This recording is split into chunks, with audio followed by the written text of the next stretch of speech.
Have you ever heard someone say, I live a life of no regret? Or maybe you've rocked something like that yourself. Hashtag no regrets. Well, my guest this week, superstar author and longtime friend of Fools, Dan Pink, will beg to differ with this approach to life. His book, The Power of Regret, hits bookstores online and off this week.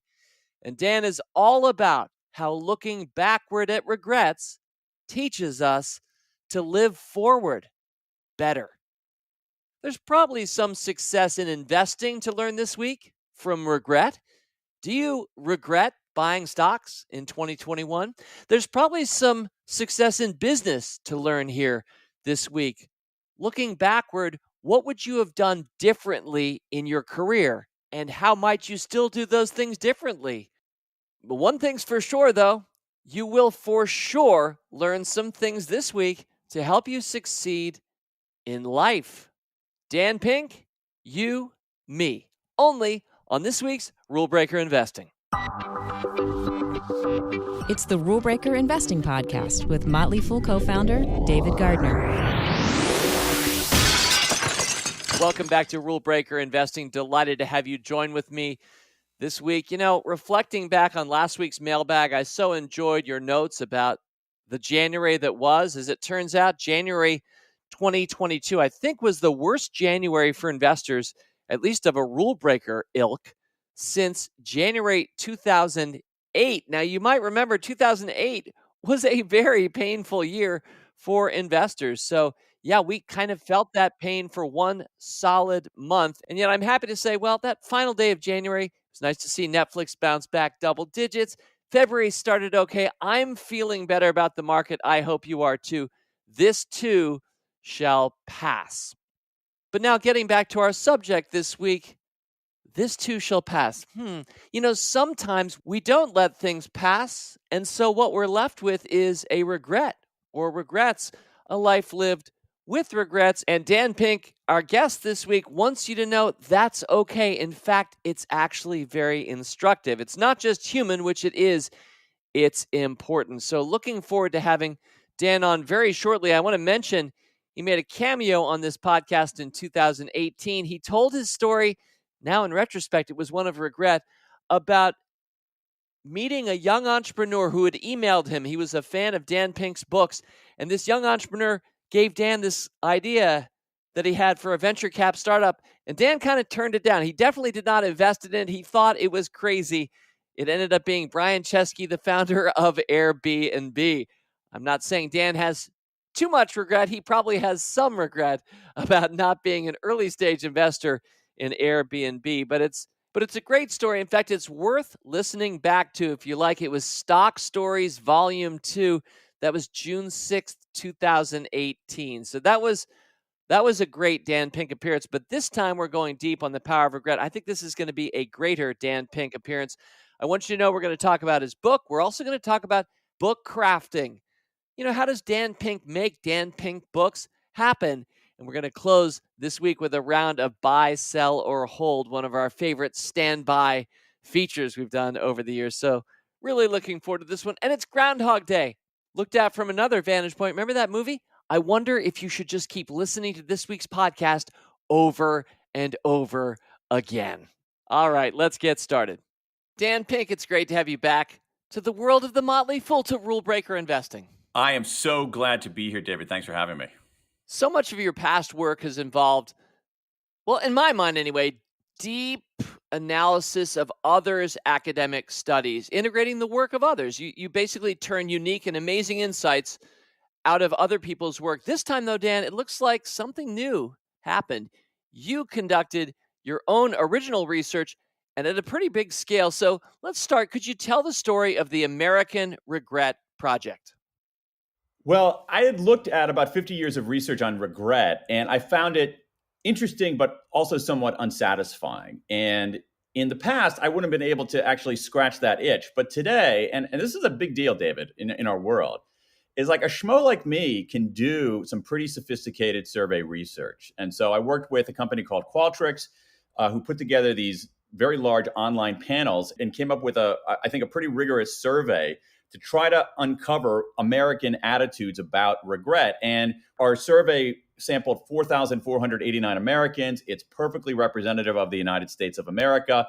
And it ended up being the largest piece of survey research ever done on American attitudes about regret. And so, and what's amazing about that is that when you look at the data, I was able to collect this data and analyze the data in a way that I think would have mystified mid-20th century statisticians who were out there doing survey research with notebooks and pencils and papers and not even mainframe computers. 4,489 Americans. What is representative of America? Did you learn anything about demographics that I'm missing? Or like, who are those 4,489 people? Well, I mean, we configured the sample so it represented what America looks like based on education level, based on gender, based on race, based on income, and all those kinds of things. So in political polling, you want to have a sample of likely voters, or but in mine, I wanted a sample of likely human beings in America, and I didn't want it to be skewed one way or the other. And I found out some very, very interesting things about that, although there were some limits to that research as well. And we'll get into that some, Dan, but I know this bled further into the World Regret Survey, and World Regret Survey is at .com. I think it's .com. Yes. Yeah, not .org or .edu. So Dan, it got bigger than that. And all of a sudden you had people reporting in from all around the world. I mean, we're here to talk about the book, which I feel like is being published and is arriving this week. But does all of this work continue for you, or was this largely to set up The Power of Regret by Daniel H. Pink?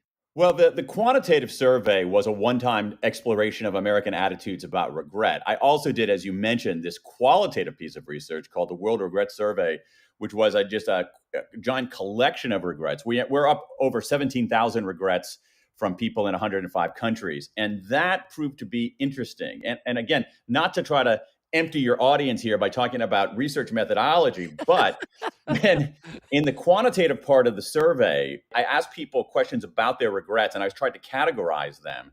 And when I got stymied, I realized in looking at the qualitative regrets that something much bigger and much more interesting and much more revealing was going on. And so this pairing of the two is quite fascinating. But I'm going to keep that World Regret Survey up there. People like it. We've got an interactive map, so you can go on there and click a state or a province or a country and say, what do people in Idaho regret? What do people in Bangladesh regret? That's brilliant.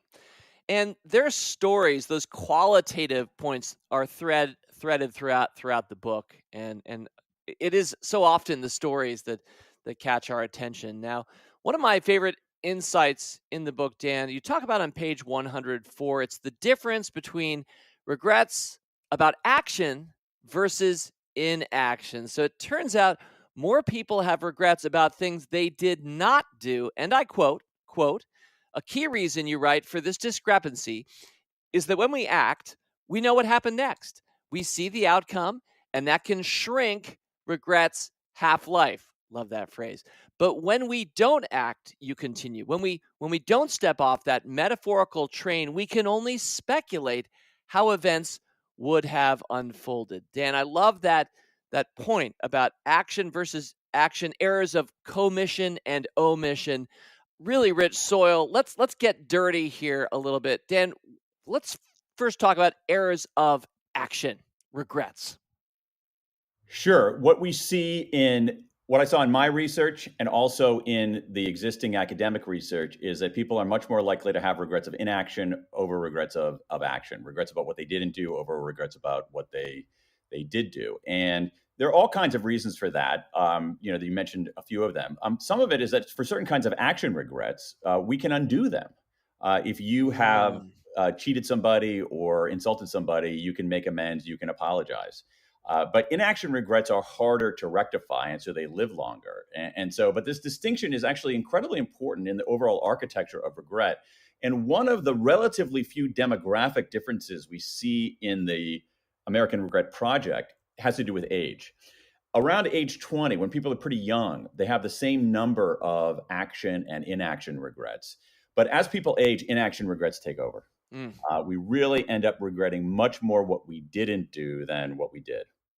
And a lot of the point of the book, The Power of Regret, is to make us better human beings going forward. As a consequence of reading your book, Dan, a lot of us, I hope, will end up making better decisions. It's not always about that we should have acted or we should have been inactive. It's actually about being thoughtful about those things. But I think the key insight, again, to underline it, is it's those inactions, those errors of omission that older people look back on and say they wish they'd done more. So regardless of our age, I think that's instructive going forward. Do you find yourself a changed man as a consequence of this research? Absolutely. I mean, I think that's true anytime you spend a few years working on a book. The person who starts the book and the person who finishes the book are different people. I think on this one, having heard all these stories of people around the world, having interviewed hundreds of them and having read literally thousands of these regrets, it's interesting. You would think it might be a little bit of a downer, but it's not at all. It's actually sort of fortifying. It's heartening to see what humanity is grappling with. And to me, the surprise of this research is that when you hear people's regrets around the world, they keep coming back to the same four things. And these four things actually tell us what people value the most. They tell us what constitutes a good life. And so in this weird way, I took on this project trying to explore regret, and unexpectedly, it revealed like what makes life worth living. I hear you. And you're speaking to the four. I think we should go there next. One of my favorite words underused in the English language is the word taxonomy, which is how we categorize things. And so you've done that, understandably, in your book, The Power of Regret. And you've looked at four core regrets. So let's break it down a little bit. We've talked indirectly to these, but let's go to these. So the four core regrets are foundation regrets, boldness regrets, moral regrets, and connection regrets. Now, I feel like I'm doing, I don't know what the morning shows do here, Dave, which I'm setting you up for your talking points with a list of, 3 to 5 things. And so here I am. I hope I'm not a lazy interviewer, but let's start, Dan Pink, with the first of the four core regrets, foundation regrets. You think you like taxonomy, David. Here is on my desk, I have a stuffed doll of Charles Darwin. No way. So I love taxonomy. And so, and I think what's interesting about these regrets is, if I can take one beat on this, is that when I did the quantitative survey, I asked people to put their regrets in different categories. Is this a career regret? Is this a education regret? Is this a health regret? And I found that I wasn't getting satisfying answers. It was all over the place. And then I realized that deep down, there were these core regrets that were about something deeper and more important than the domain of life itself. Now, to foundation regrets. Foundation regrets, each of these regrets has a certain sound. Foundation regrets sound like this: if only I'd done the work. This is, I think, extraordinarily important for investors. So I have people, again, around the world: if only I hadn't smoked. If only I had worked harder in school. Okay, so that's a health regret, an education regret. If only I'd saved money. That's a financial regret. But to me, those are all the same regret.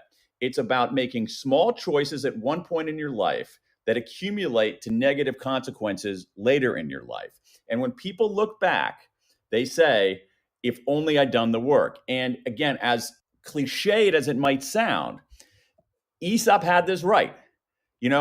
We had the ant and the grasshopper.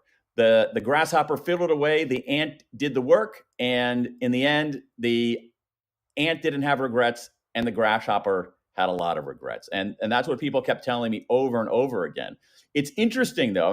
I mean, fools understand the power of compounding interest, but a lot of civilians don't. And to me, it is one of the most important concepts. Again, whether it's about the interest one earns on money or the interest one earns on any sort of behavior. And I really appreciate that. And speaking to our audience in particular, I think that part of compounding, and we're reminded of this during market down drops like we've experienced in recent weeks and months, part of allowing things to compound is allowing things to go down. That actually happens 1 year in every 3. And so foundational regrets, around compounding are going to be when people did jump off the train because the train was headed downhill, even though it was going up a mountain over the long term. I hear you there, Dan Pink. You're making me think a little bit of James Clear. I'm sure you're familiar with James's work, Atomic Habits, Tiny Changes, Remarkable Results. This is foundational regrets. That's where we are. We're talking about the small decisions we make from one day to the next. Yeah, and they end up being hard to rectify if you don't get them right. There's a great scene in one of Hemingway's books where one guy says to the other guy, "Oh, I went bankrupt." And he says, "How'd you go bankrupt?" And he said, "Gradually, then suddenly."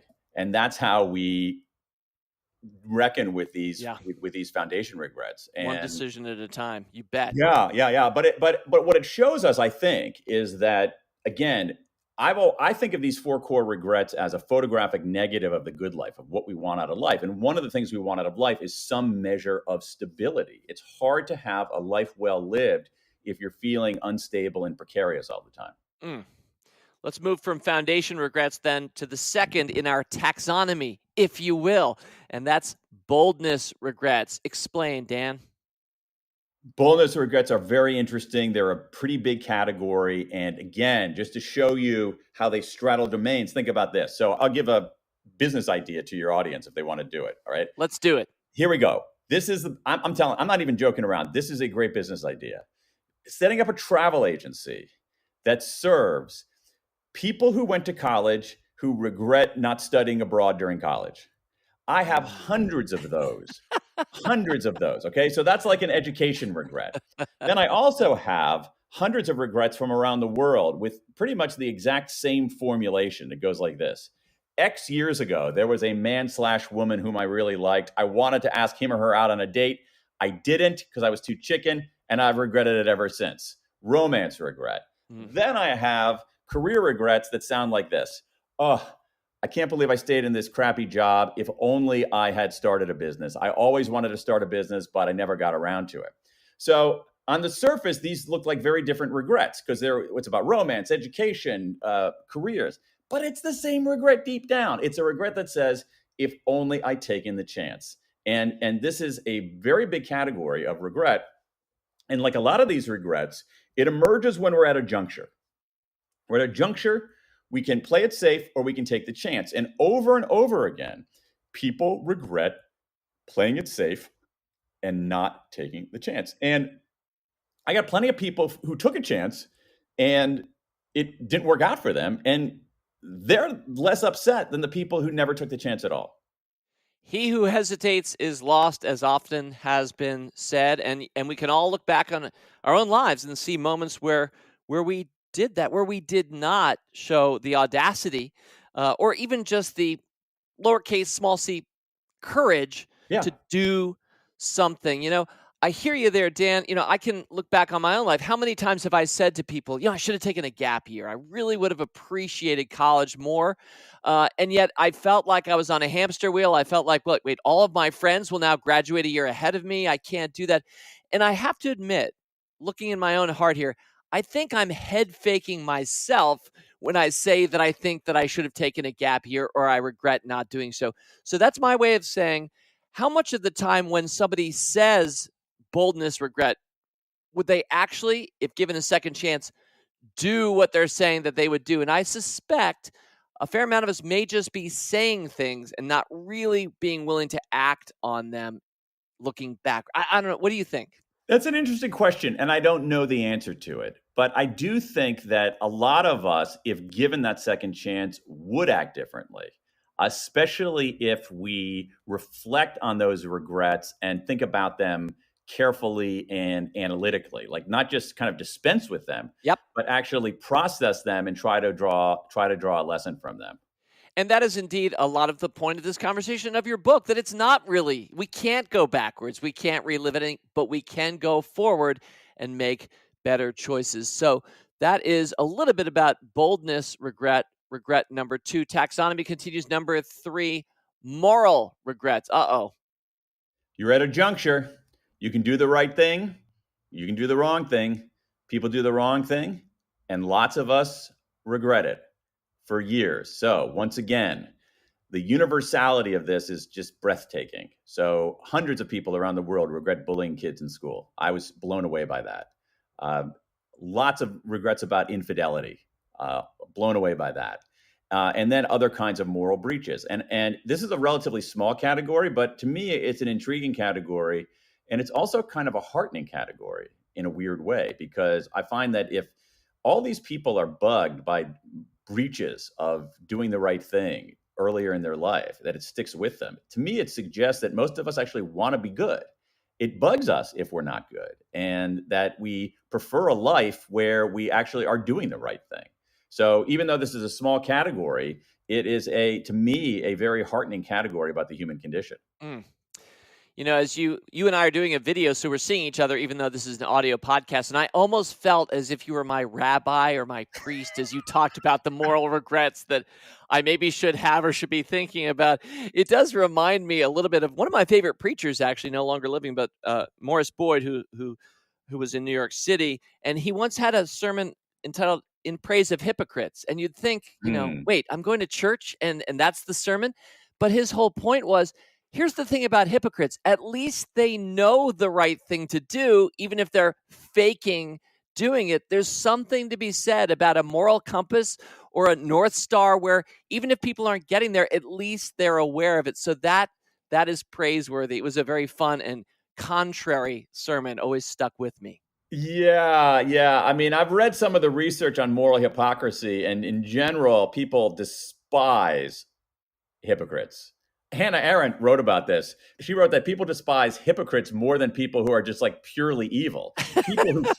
People who fake, being good and then are not, are more worthy of our disdain than people who are just overtly, unabashedly evil. I totally hear you. Yeah. But that said, I mean, these moral regrets are pretty interesting. And, at times during this World Regret Survey, I felt like I was running an online confessional. So if the writing thing doesn't work out, maybe I have a second career as an online priest or something.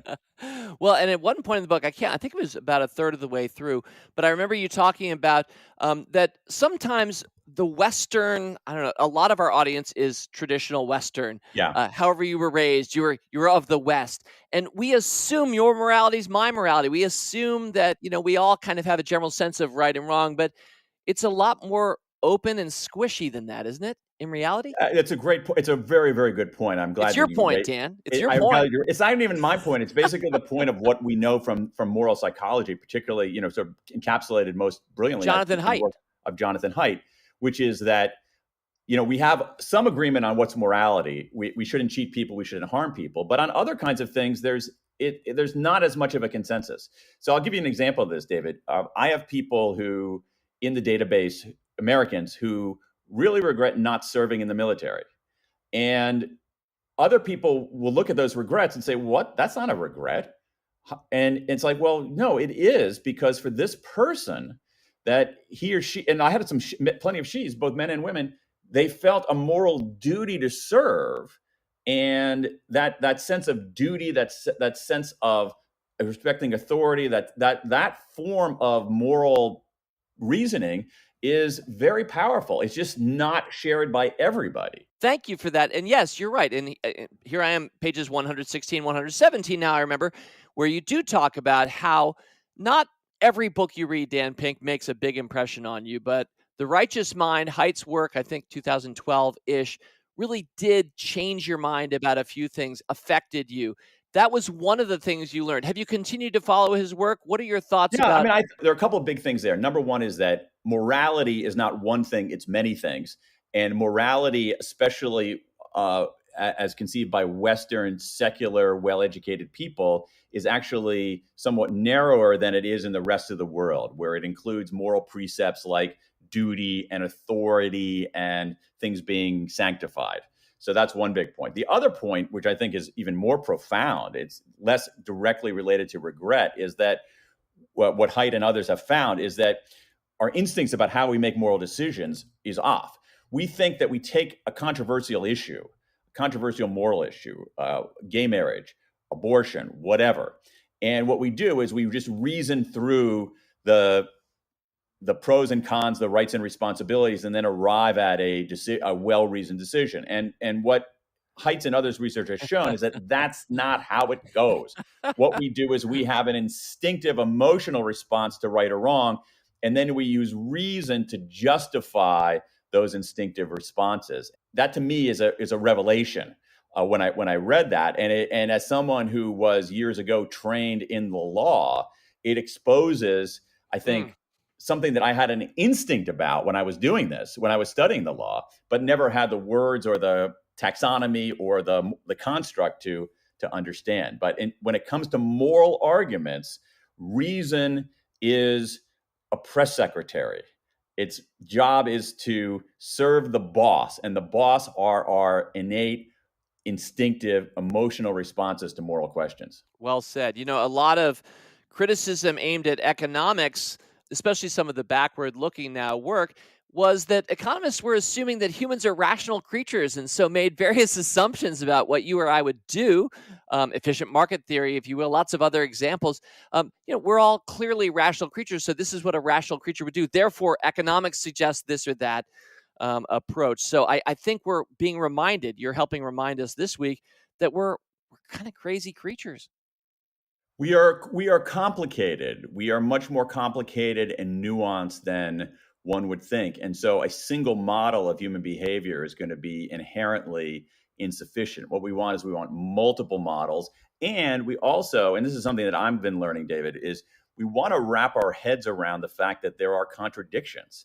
That is, at some level, we've always thought of behavior as something that is purely mechanical and in the consistent. Newtonian sense. Yes. And in many cases, the way that we behave is more like quantum physics, where two opposite things exist side by side, where is the cat alive or dead? Yes. Yes, with Schrodinger. So, and again, I love what you're doing here, Dan, because you and I started talking about taxonomy, and the initial assumption you made is that people would have their regrets about their romantic life and about education. But you double-clicked, and you found that underneath those are 4 core regrets. To summarize, and then we're going to go to the fourth one, we talked about foundation regrets, if only. We talked about boldness regrets, I shoulda, woulda, coulda, shoulda. And now we just talked about moral regrets. The fourth one, probably the one that jumps out to me, is just most interesting and most affecting. And those are connection regrets. Hugely important, the biggest category. And again, if there's one thing that in this book that changed me, I think it's all the stories in the connection regret. So a connection regret is this: you've got a relationship. It either was intact or should have been intact. And to some extent, it doesn't matter precisely what the relationship is. It's sometimes with your romantic partner, but often not. Parents and kids, kids and parents, siblings, other relatives, huge numbers of regrets about friends. And what happens is this: you have this relationship, or should have had this relationship, and it comes apart. Now, what's interesting is how profoundly undramatic the way these relationships come apart. They very rarely explode. It very rarely involves people throwing dishes at each other or cursing each other out. They tend to drift. And what happens is that one person says, I should reach out, but it feels really awkward, and the other side's not going to care. And so they drift even further apart, and that sticks with people. And to me, the lesson of these connection regrets, and there's a lot of good evidence in the literature about this, is that your fears about it being awkward, it's way less awkward than you're going to think. Is it going to be well received? It almost always is well received. And so we're actually hobbled by essentially a fake barrier, a barrier that isn't something we're telling ourselves in our own heads. Exactly. And even, I had this, in doing some of these interviews, there was this one woman who sort of drifted apart from a very, very close college friend, and it really bugged her. And this drift went over, more than 20 years. And she said, you know what, I would reach out, but I haven't talked to her for a while, and she's going to think it's creepy, and she's not going to care. And finally, in my role as priest rabbi, I said to her, okay, hold on a second. Just let me put it the other way. The second woman's name is Jen. What if Jen reached out to you? Would you think that was creepy? And she said, oh no, that would be the best day of my life. I would be so touched. And, again, this wacky species that you and I are both members of sometimes are imprisoned by what's called pluralistic ignorance. That is, we think we believe something, and we're so special that no one else believes it. And, it's like there's an old journalistic adage: always extrapolate from your own experience. You're not that special. Wow, Dan. So this interview is speaking back to a number of past Rule Breaker Investing interviews, authors I've had on. Just off the top of my head right away, let me mention Steven Pinker, who in his book, in a lot of his work, he points out that when you ask Americans, are you happy? Dan Pink, are you happy? Something like 81% of us say, yes, I'm happy. Then you ask Dan Pink, are others, in your opinion, happy?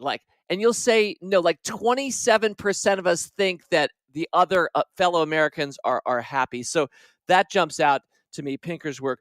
Nick Eppley, you include one of his studies in your book. Nick Eppley, I had on the podcast in May of 2017. I want you to retell this story very briefly. I realize it's just one of 1,000 different studies you probably looked at, including your own. So I don't know how well you remember this, but Nick's job as a social psychologist in Chicago, he decided with a research partner to pay people to hang out on the L or Chicago subway and initiate conversations with strangers. And initially, this sounds a lot like what you just said, but it's re-underlining it, Dan. Initially, people thought, wait, that's going to be painful. You're paying me, right, to start conversation with strangers. I don't want to do that. And so Eppley and his team had these research participants go on this commuter train into downtown Chicago, and they said, you're going to strike up conversations. Your job, you got to strike up conversations with strangers. And they asked them to predict, how are you going to feel about that? How's the stranger going to feel about it? And the prediction was, oh my God, it's going to be the most awkward thing in my life. I'm going to hate every second of it. How is the other side going to feel? They are going to hate it. Spoiler alert, it wasn't awkward. It was actually kind of enjoyable. And the other side was kind of into it. We are not great forecasters of our own behavior. We don't realize at some level how similar we are to other people. And we don't want to admit that. The other thing about it is that we don't realize actually that we change over time. Dan Gilbert has done some very good research on this. So the classic example of this is if you say to me, hey, Dan, are you different at all than when you were 25? Oh my God, I'm so different. Oh, I'm just a completely different person. I have different interests and different values and things like that. So what do you think you're going to be like when you're 75? Oh, pretty much like I am now. So we are, we're not very good forecasters about ourselves. We have these various blind spots. And that's one of the things, I'm glad you mentioned this, David, because I think it's one of the things that I like about this emotion of regret. It's a negative emotion and we tend to shy away from it. But as I've spent, the last few years immersed in this, it is an incredibly clarifying emotion. It clarifies, it instructs, it teaches us. And so, if we're open to receiving its messages and its lessons, it is actually transformative. So again, we're talking about connection regrets here, and whether you think that other people are unhappy while you're happy, or you think that stranger would never want to talk to you on the plane or the train, you're probably not right, and you're going to feel some connection regret later on. I'm thinking now back to the world of money, sticking with connection regrets. Dan, I had Amy Costoro, who wrote a book called Preparing Heirs. I think in its new edition, it's Bridging Generations. But Amy and her ilk have pointed out this is about generational wealth being passed down. 7 times out of 10 studies have shown, done by Roy Williams and others over decades globally, 7 times out of 10 passing down wealth to the next generation fails. It does not accomplish the goals of Gramps and Grandma or the legacy that they thought that they were setting up. And why? And I would say, in Dan Pink's words, connection regret. It turns out you're not getting fleeced by the estate lawyer or by an inept or fraudulent wealth manager. The reason this fails most of the time, is you didn't communicate. You didn't include your kids or your grandkids in terms of, are they aware of what's happening? Are they on board with what you're thinking of? You didn't ultimately connect with those for whom you were setting up this legacy. And so in the money world, and this was a surprise, this was an eye-opener when I talked to Amy, and I realized for the first time that this is very common. But now connecting that into Dan Pink's work, I see that it's connection regret. It's just a failure of connection. I agree with that completely. And the thing about it is that there's one piece of very tactical advice in this book that's been meaningful to me, which is that if you are at a juncture in your life and you think, should I reach out or should I not reach out? It could be with your children and grandchildren. It could be with your friends, whatever. If you say, should I reach out? You've answered the question. The answer to the question is yes, you should reach out. And I think that, to me, on a personal level, that is one of the most profound takeaways of this. People deeply regret not reaching out.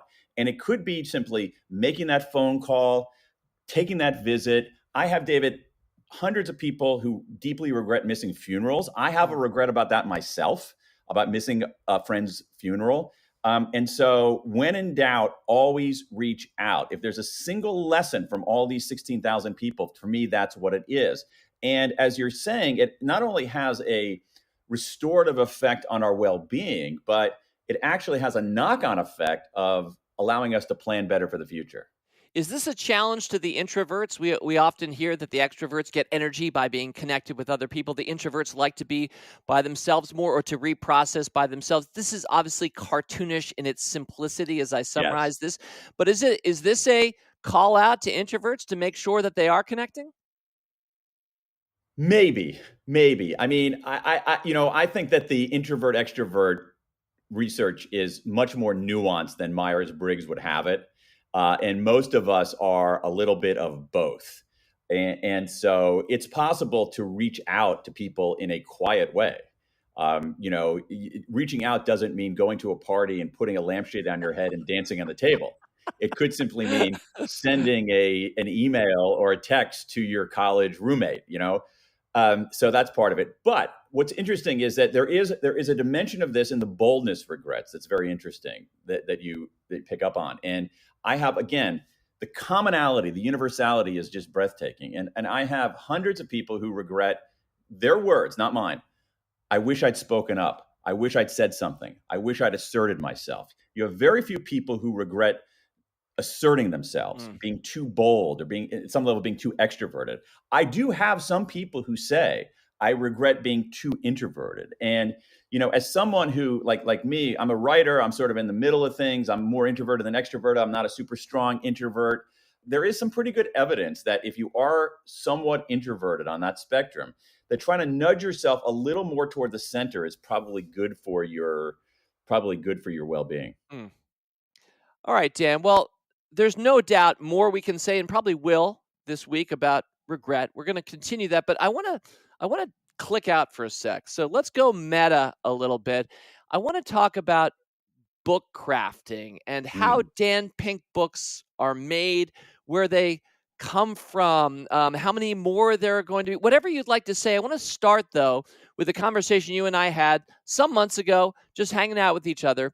And at a certain point, you said, I got stuck a little bit. I think it was on this book. I'll let you speak to it, Dan, but I got stuck.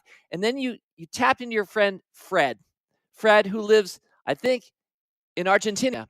And Fred, who I know, because it's Fred Kaufman, who's a conscious capitalist and has written a book called Conscious Business. But Fred said, Dan, it's because what's the purpose of this book? So what I loved about that is purpose and purpose driven. And I'm wondering, Dan, what did the purpose of this book end up being? And do you regret not having purposes for your other books? Or let's just talk about purpose a little bit.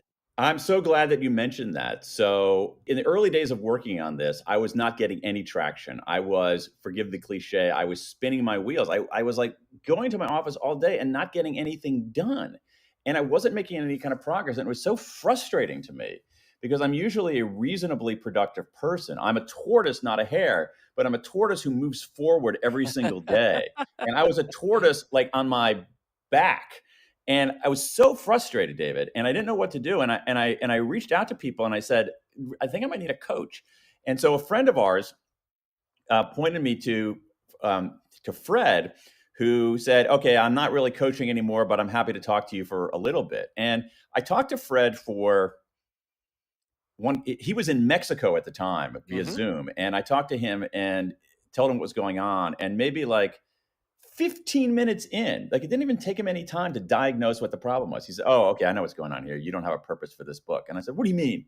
And I said, no, you don't know why you're writing this. You don't have a purpose. So I don't even want to talk to you anymore, Dan. What I want you to do is I want you to write me an email telling me what the purpose of this book is. And then once you do that, we'll talk again. And I'm like, oh man, like you're supposed to help me write, not give me more writing assignments, and so I hemmed and I hawed, and I sort of realized that he was right.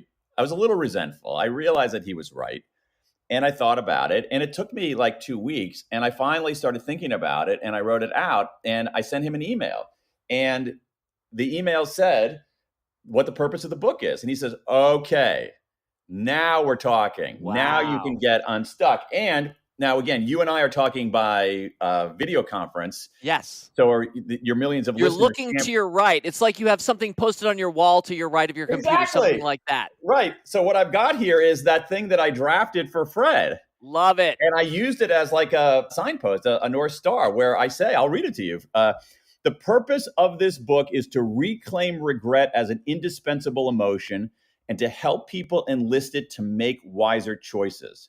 By changing the conversation about human flourishing, this book will spark millions of people to reclaim their own regrets and thereby lead richer, fuller lives. Wow. I should have led off the whole interview this week with that. Why did I leave that buried till minute 34 or something? But that's powerful, but I Dan. think that the interesting thing about that is how much knowing why we're doing something and having a purpose for what we're doing is clarifying.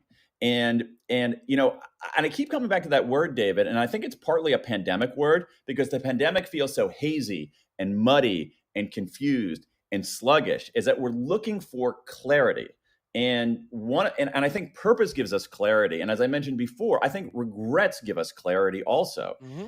And a big part of, I think, what's gone on in these last 2 years is people frobbing around trying to make sense of their own lives. And we're not that well equipped to do that.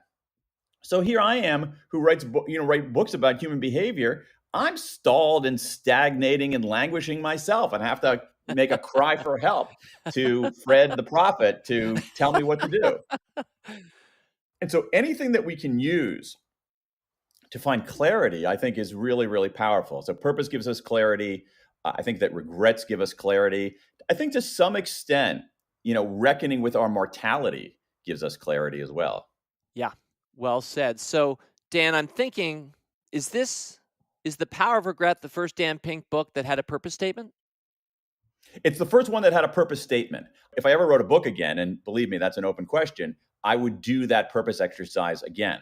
The previous books, I think there was a purpose that was latent in there, that was embedded in there, but it wasn't as explicit. It wasn't the kind of thing where literally, David, in a struggle to write a sentence or a paragraph or a chapter, I would look over and say, oh yeah, that's why I'm doing this.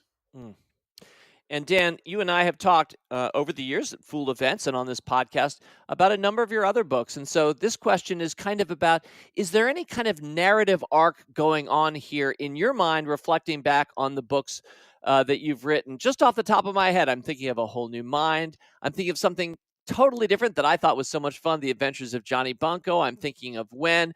Do you see any thread looking back that makes sense? Do you see purpose? What underlies all of your amazing, truly amazing New York Times bestselling literary work? I don't know if there is a thread. There might be a thread retrospectively that we can concoct, but prospectively, there was no thread at all. It's much more mundane than that. It is, what am I curious about, and what am I so curious about and so interested in that I'm willing to spend years working on it. But not only that, but also subsequent years still talking about it. So you mentioned A Whole New Mind. That book came out almost 15 years ago. And I'm still totally psyched to talk about that. And I think that one of the things, there might be a life lesson here, but when I think about writing a book, it's really hard to write a book. It's a giant pain. It's so difficult, especially, for me, it's been every single one has been really, really hard to do. And so you have to pick something that you adore, that you love, that you obsess over, that you can't live without. And most topics aren't that way. And so you really have to be selective about what you choose. And so for me, what was more important is not so much fashioning some strategic literary plan and executing that than it was, at this moment in my life, do I want to spend 2.5, 3 years learning about regret? Previously, do I want to spend 2.5, 3 years learning about the science of timing? And that's all that it is. And so it's a very singular metric, which is, do I want to live with this deeply for a few years and at least lightly for possibly for decades? Earlier, you said that Jonathan Haidt teaches us that while we might try to lawyerly construct some sort of logical proof of why we are where we are, in fact, it's our gut, and then we justify it backwards. So I appreciate, Dan, you not trying to say there is a narrative arc, because there wasn't, and that would be fake it. Prospectively, there was none. There was no overarching strategy behind this. Retrospectively, maybe someone interpreting it might see a connection, but believe me, that connection was not intentional. Now, the other interesting thing about this goes to something we were talking about earlier, is this. I don't want to get all woo-woo on you right now, but I mean, I do, but I'm recognizing how unpleasant that can be. Is that the person who wrote Free Agent Nation in 2001 is a different person from the person who wrote The Power of Regret in 2022. And on this particular book, there's no way on God's green earth I would have written a book about regret in my 30s. I didn't have the perspective. I didn't have enough mileage on me. In my 50s, at some level, it felt kind of inevitable because I'm reckoning with these things. I'm at a juncture. I mean, we are similarly situated. We're at a juncture in our life where we look backward and there's some mileage there, but we also look forward and there's also some mileage there. This is why on one of your previous, you had that incredible podcast where you basically announced that you were going to do something else and try to figure out what that is. And that's not a podcast or not a move you would have made 25 years ago, but now it seems kind of inevitable. And I think that for me, writing this book about regret felt in a weird way inevitable at this stage in my life, because I myself am looking for that guidance and that clarity of how to have a well-lived life for the next, I hope, several decades on this planet. Beautifully said, Dan. And one word that you've used repeatedly, especially in the last 10 minutes, clarity, clarify, clarity. I'm not sure. Is claritas the Latin root? Anyway, so I'm thinking about clarity and that clarity that purpose gives you. So I'm thinking going forward from here, now that you've written your first purpose-driven, if you will, book, do you see more clarity about what's next for you? I hear you cagily mentioning that you might or might not ever do a book again. I hear you saying, and I've done this too, they're really hard to do. And I can absolutely, as a lazy bum, I can absolutely appreciate that. I don't like to have to work really hard if I can work smart instead. Dan, where are you right now going forward? I'm not sure. It's like in the very short term, I'm excited to enact the purpose of this book, which is to try to help people reclaim regret, use it as that force for clarity that you were just mentioning. Beyond that, I don't know, and I'm trying to be as open to it, and also recognizing that if I look back on this juncture in my life in 10 years, 20 years, 30 years, what I'm going to regret is pretty clear. I'm going to regret not being bold, and I'm going to regret not having connections to other people. Those are the two things that will haunt me. And so that's going to inform what I do next. I'll tell you, just, part of me is intrigued by this idea, having written books for 20 years, is intrigued by the possibility of being a beginner at something. That is an idea that I can't get out of my head, is going and doing something where I am an absolute beginner. Think about oil painting. I've never picked up a brush, or music, or other kinds of artistic expression, or even a whole new mind, even something athletic, something where I'm a complete beginner, because there's something exhilarating about being a beginner, because you learn so much so fast. And for me, the marginal learning I'm going to get going from book 7 to book 8 is going to be less than the marginal learning I'm going to go from painting 0 to painting 1. Wow. 2 quick questions about book grafting. Let's just geek out a little bit here. Dan, one thing I really appreciate in both The Power of Regret, I definitely had in your previous book, When. You didn't have it, though, in A Whole New Mind, because I was looking back at it earlier. So in your table of contents, there's like a little summary.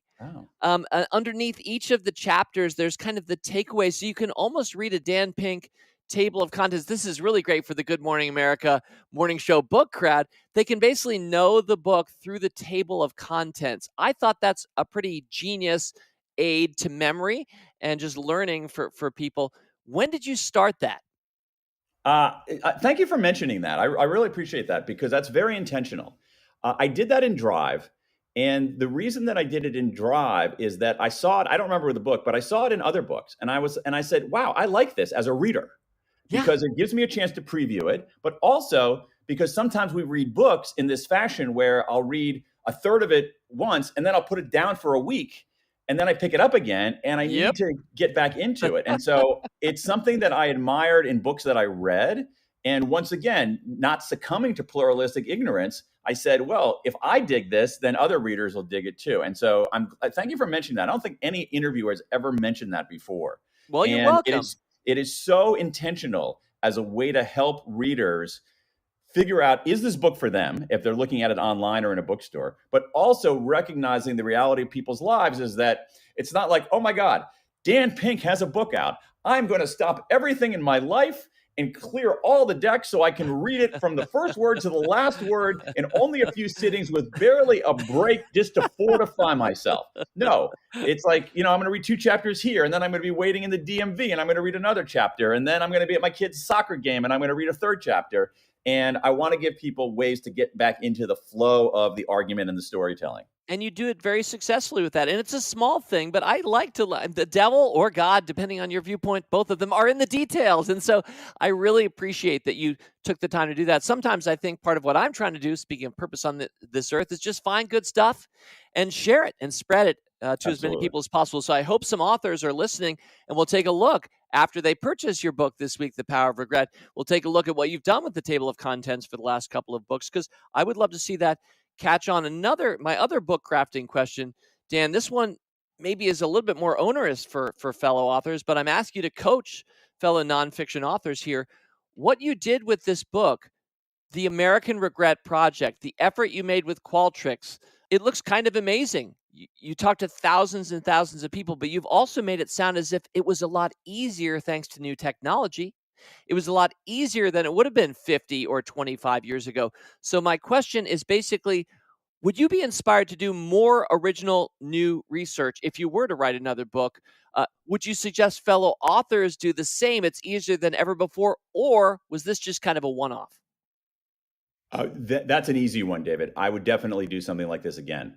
I really think that we have the tools that are available right now to gather material, to do analysis are just extraordinary. And I have to say, I am not a data scientist, but when someone like me, like a reasonably curious, fairly mildly numerate person can use these tools, that is a game changer. That is a game changer. And I do think that there is that nonfiction books and other forms of analysis are going to be this marriage of the great narrative and emotion and storytelling and insights that we can glean from collecting massive amounts of data. And so if I were to write another book, absolutely, I would use a technique like this. And again, my hunch is that the tools would be even better, more powerful, and cheaper. Yeah, it is the story of technology, really, throughout the last couple of centuries, and especially the acceleration that the internet has brought for so many of us in so many different ways, in this case, authors included. Well, Dan, thank you for geeking out with me about book crafting a little bit. Well, let's get to our buy, sell, or hold. But before we do, let me just mention what's happening on next week's Rule Breaker Investing. Well, next week, it's going to be time to review some 5-stock samplers. Now, a disclaimer. If you want to blow next week's episode off, you can be my guest, because reviewing my 5-stock samplers may not be as fun as it normally has been in the past. Wait, you're still interested? Well, I hope you're not just listening for the Schadenfreude, but okay, well then please join me and my guest star analyst next week as we review 5 stocks shrouded in mystery, 5 stocks that spark joy, and 5 stocks rolled up at random. Now, why'd I do that? All right, well, let's close with one of my favorite things I've done with you. We've done this with many others in the past, but I don't think I've done it enough in recent years. It's a buy, sell, hold Oh boy. segment. Okay. So you know what's coming, Dan Pink. So Well, I'm gonna I know generally what's coming. I have no idea what's coming, actually. It's true because I never pre-submit interview questions or what we're going to do, so you don't know what's coming. In deference to you, speaking here to my listeners, Dan has no idea what we're going to do next, other than I'm going to ask him about. I think I have 6 things queued up, just kind of Okay. short answers. But if these were stocks, none of them is. If these were stocks, would you be buying, i.e., you like it or you think the future's good, selling, the opposite, or holding, you're somewhere in between. So back to buy, sell, hold, a classic Motley Fool trope. You ready, Dan? Yes. As you'll ever be. Okay, buy, sell, or hold. Number 1, New Year's resolutions. I'm a buy. I think there's some good research on temporal landmarks, and I think the New Year's resolutions get a little bit of a bad rap because people say, oh, by February, people have abandoned half of their resolutions, and I'm like, well, that means they've kept half of them too. That's pretty good. So I'm a buy on New Year's resolutions. Buy, sell, or hold Daniel Kahneman, and explain who he is briefly for those few people listening who may not know. Buy, sell, or hold Kahneman. Daniel Kahneman is a psychologist of Israeli descent who won the Nobel Prize in economics for work that he did over many years with Amos Tversky, who sadly passed away before the Nobel Prize was awarded. Oh, I'm a total buy on that. I think he's been a revolutionary figure in our understanding of ourselves, and actually a pushback to the idea that human beings are purely rational calculators of our economic self-interest, that we're much more inscrutable and unpredictable, and are often will fall down various kinds of cognitive trapdoors. So Kahneman, buy. The work that he's done has been referenced by so many. I mean, it is truly revolutionary. It's one of those Nobel Prizes that was completely deserved because, wow, has he ever affected the way we think about ourselves, Jonathan Haidt, et cetera. I will mention Kahneman, who's been to Fool HQ before. We've done some interviews with him. Not really a big stock market guy. So I'm selling Kahneman saying that you should never buy individual stocks. I definitely disagree with that point, but we need to be able to disagree with the great exemplars of our time on something. All right, Dan Pink, number 3, buy, sell, or hold the Winter Olympics. I'm going to hold.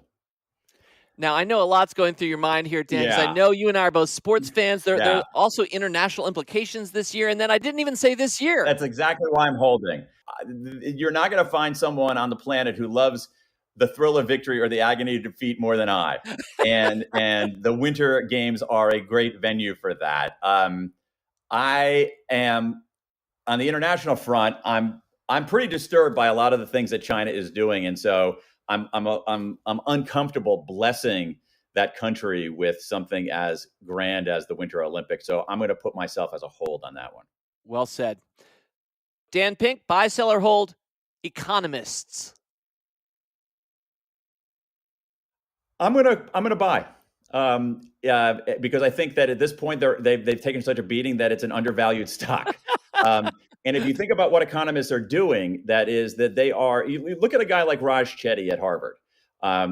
He's an economist, but what he's doing is he's taking these incredible, gigantic data sets and using them to figure out things like how much does it matter what kind of neighborhood you grow up in to your overall well-being. And so I think economists are, I mean, the idea that pure neoclassical economics is the best explainer for behavior or for the world, that's flawed. But I think that the profession of economics, which is about understanding decisions made under scarcity and also using mathematical methods to find insights in data, is something that is extraordinarily valuable.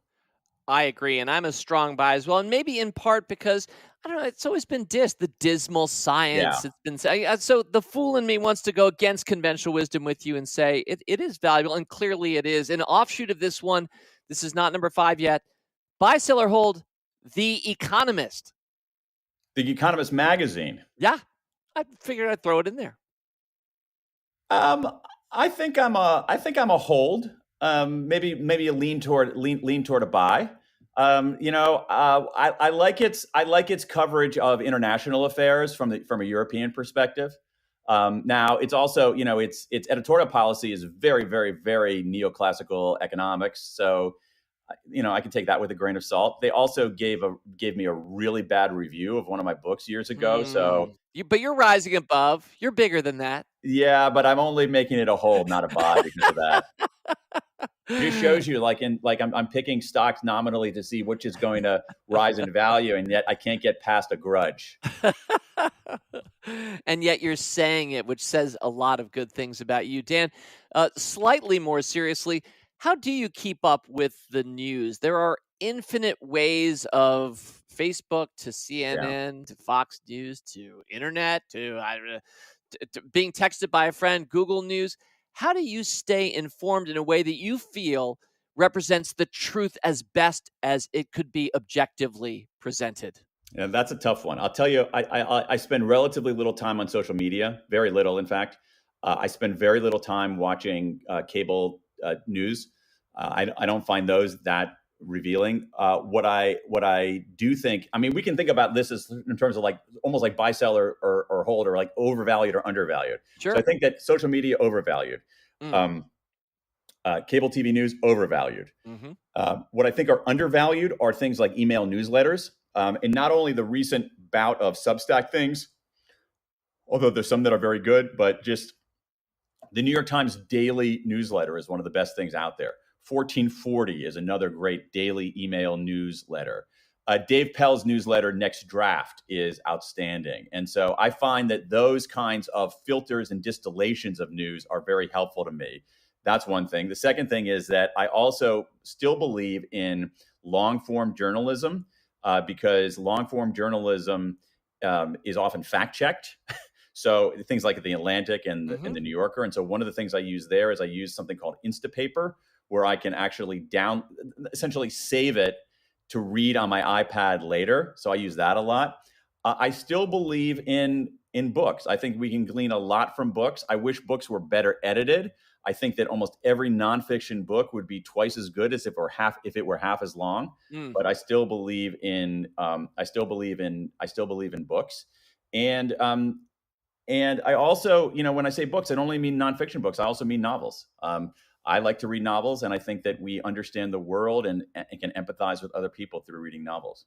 So novels undervalued, email newsletters undervalued, social media overvalued, cable TV overvalued. Thank you. I think I agree on all points. And since you did throw out some e-letters, some newsletters that you value, and I think the world is to the filterers, the trustworthy filterers. It's a very valuable contribution in a world that is just, there are so many things. But Dan, I should ask you about a novel. How about recommend something, a good read, anytime in the last 5 years, something that jumped out to you that you enjoyed, recent or old? What's a novel we all should read? Oh, there's so many great novels. I'll tell you one that I think that your audience would really dig, which is it's a novel called Black Buck. And it is a novel in the form, you're going to love this, in the form of almost like a sales training guide. It's like a story of a guy who decides to go into sales, and he's like giving advice on sales along the way. But he's also navigating startup culture. He's African American, so he's navigating various kinds of racial divides. It's a really brilliant, hilarious novel. So I really like that book, Black Buck, quite a bit. There's another one that I really like by a novelist named Yaa Gyasi called Transcendent Kingdom. I actually love reading stories of immigrants to the United States, and this is a story it's a novel about essentially about Ghanaian immigrants, not something that we would often read about in most traditional novels. And she's a brilliant writer. Wonderful. Thank you, Dan. Those are two I can add to my list. And by the way, for those, because I can Google quickly, I had not heard of Black Buck before. It looks like the author's name, I'm going to do my best here, Matteo Ascaripour. Yeah. So really interesting. Both of those sound very interesting. Thank you. I got two more buy, sell, hold for you. Let's stay on the topic of how we while away our hours. Buy, sell, or hold Netflix. I think I'm a hold. I think I'm a hold. There is a little bit of there's some very, very good stuff on there. There's also a paradox of choice issue going on where you flick open Netflix and then you just sit there paralyzed for 20 minutes because you don't know what to watch. My antidote for that is on Dropbox. I keep a running file of things that I want to watch. So instead of looking at that, I look at my list. Your list. And, a friend mentions it, you're out of coffee, assuming you're socially distanced with that person, and you're like, I should add that to my list. Yeah, I do the same thing. I use Evernote in my case, but I hear you there. Netflix isn't just a streaming service. It's also a stock that is, for a lot of us, a big holding that's lost a lot of value in recent weeks. It's also more broadly kind of a microcosm of something much bigger, streaming. And so I'm curious, HBO Max, Amazon Prime. Dan, are you subscribed to all of these? Do you pick and choose? What's your approach to streaming? I've got Amazon, I've got HBO Max, I've got Netflix, I've got Hulu, and that is more than enough. And I also have Apple TV. So I think I'm over-indexed there. And possibly even one or two more that'll occur to you later. A wag recently suggested in social media that what should happen is somebody should take a lot of these services, bundle them all together, and call it cable. Oh, how about that? What an issue. Basically, the history of media is basically a history of bundling or unbundling things. All right, let's close it out with buy, sell, or hold, self-criticism. I'm going to sell. And the reason is that I've read the research. I'm going to sell self-esteem also. What I'm going to buy is something called self-compassion. Self-esteem has some benefits, but it can lead to narcissism and lack of effort. Self-criticism feels morally virtuous. I love it, but there's very little argument for its effectiveness. Instead, I'm going to sell both of those, and I'm going to cash those in and put all the money into self-compassion, which is the work pioneered by Kristen Neff at the University of Texas, who says that when we have mistakes and setbacks, we should treat ourselves with the same kindness that we would treat somebody else, that we should recognize that our mistakes are not definitional of who we are. They're just a moment in our life, and that a lot of what we do, a lot of our setbacks, a lot of our mistakes are just part of the human condition. And once we, at some level, exonerate ourselves with self-compassion, it doesn't lead to complacency. It actually is fortifying and allows us to take the kinds of actions to lead a better life. Sounds like some other voices we've had on this podcast before, Shirzad Shameen among them. Dan Pink, thank you very much for playing Buy, Sell, Hold with us here on Rule Breaker Investing. We pre-recorded this last week, but this actually is coming out to listeners on Groundhog Day. So I think I'd be remiss if I didn't ask you in closing, Dan Pink, buy, sell, or hold Groundhog Day? I'm going to sell, man. It's just like, superstitions. Let's get rid of superstitions. I would much rather check the weather forecast on February 2nd than I would to see what happens to some rodent in Pennsylvania. I hear you. Punxsutawney Phil fans, beware. All right, Dan Pink, thank you so much for joining us. Congratulations on the purposeful work. I love the purpose statement for this book and what you said. I trust that you are already in the process of achieving that at the level of millions of people, and that is a great service to the world. Fool on, my friend. Thank you, David. As always, people on this program may have interest in the stocks they talk about, and the Motley Fool may have formal recommendations for or against. So don't buy or sell stocks based solely on what you hear. Learn more about rule breaker investing at rbi.fool.com.